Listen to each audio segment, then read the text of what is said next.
Bonjour à tous, ce tuto va vous expliquer comment remplacer les plaquettes de frein avant sur une Audi A4B9 ou A5 F5. Ces explications peuvent aussi s'appliquer à d'autres modèles ou d'autres marques avec quelques petites différences parfois. Pour cette intervention, vous aurez besoin de plaquettes de frein à la référence de votre modèle, d'une clé Allen numéro 7, d'une clé démonte-roue, d'un cric, de chandelles, d'un nettoyant pour frein, d'un tournevis plat, d'une brosse métallique et d'un repousse-piston adapté. Alors, vous êtes prêts? C'est parti! Dans un premier temps, et pour des questions de sécurité, garez votre véhicule sur un sol parfaitement plat, serrez le frein de parking et posez des cales aux roues arrière. Enlevez les capuchons en plastique qui recouvrent les boulons de roue. Aidez-vous de la petite pince fournie avec la trousse à outils de votre voiture. Vous pouvez alors desserrer tous les boulons. Je dis bien juste desserrer. Ceci se fait la roue au sol car une fois levée, si vous actionnez une force sur le boulon, la roue tournera et vous ne pourrez pas la desserrer. Ensuite, on positionne et on actionne le cric sous un longeron à l'endroit renforcé prévu à cet effet, en arrière des roues avant. On pourra ensuite glisser les chandelles l'une après l'autre, repositionnant le cric au côté opposé.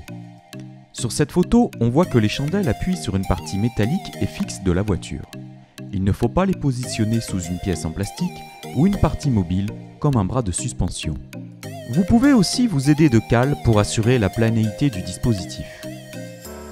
Voilà, la partie avant de la voiture est sur les chandelles. Vous pouvez laisser le cric en plus d'un côté pour plus de sûreté.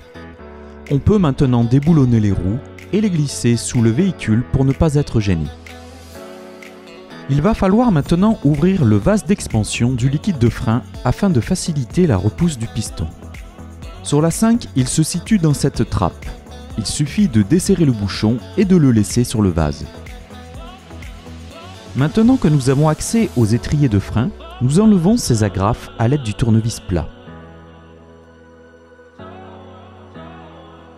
Sur cette photo, nous voyons clairement l'étrier de frein qu'il va falloir déposer. La durite du circuit hydraulique qui actionne le piston et qui est raccordé à l'étrier. Il faut faire attention de ne pas abîmer cette durite. Le câble de témoin d'usure des plaquettes qu'il faudra aussi défaire de sa prise. Voici la vue opposée. Nous apercevons deux bouchons noirs qu'il faut enlever à la main pour accéder ensuite au boulon de fixation de l'étrier. On utilisera la clé Allen de 7 pour défaire ces deux boulons. Une fois l'étrier sorti de son logement, on le soutient à l'aide d'un fil de fer pour ne pas tirer sur la durite. On voit ici une plaquette qui peut être retirée facilement. Et là, la deuxième plaquette qui reste fixée à l'étrier grâce à une sorte d'agrafe triple. Il suffit de tirer fermement pour la déloger. Lors du remontage de la plaquette neuve, on appuiera comme indiqué ici.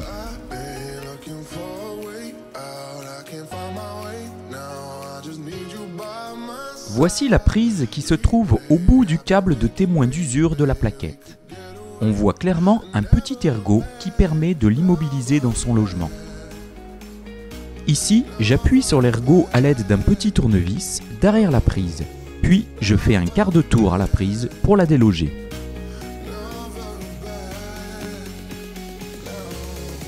Et voilà comment on débranche la prise. Il faut maintenant repousser le piston à l'aide du repousse-piston, car les plaquettes neuves sont plus épaisses. On choisit la pièce ronde qui s'adapte le mieux au piston. On maintient le tout et on visse. On voit ici que le piston a déjà été rentré, mais j'avais oublié de filmer cette étape.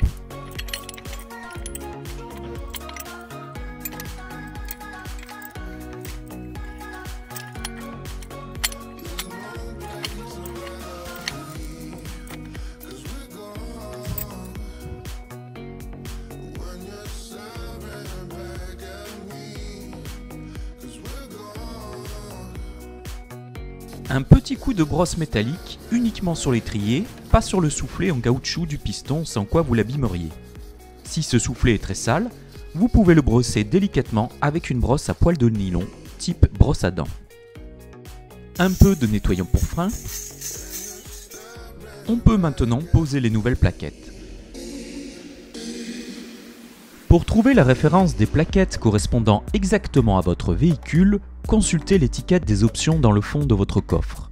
Ceci est valable pour tous les véhicules du groupe Volkswagen. C'est un code à 3 caractères comprenant des lettres et des chiffres. Pour mon modèle, il s'agit du code 1LA. Je vous ai mis en description 2 liens très intéressants qui expliquent et regroupent ces codes.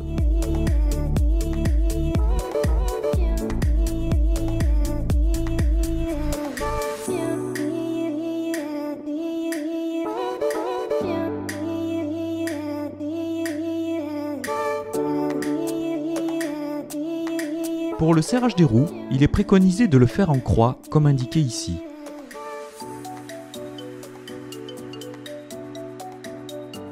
Avant d'utiliser votre véhicule sur la route, pompez plusieurs fois sur la pédale de frein pour remettre le circuit hydraulique sous pression. Évitez de faire de gros freinages appuyés lors des premiers kilomètres, pour roder les plaquettes. Bonne route!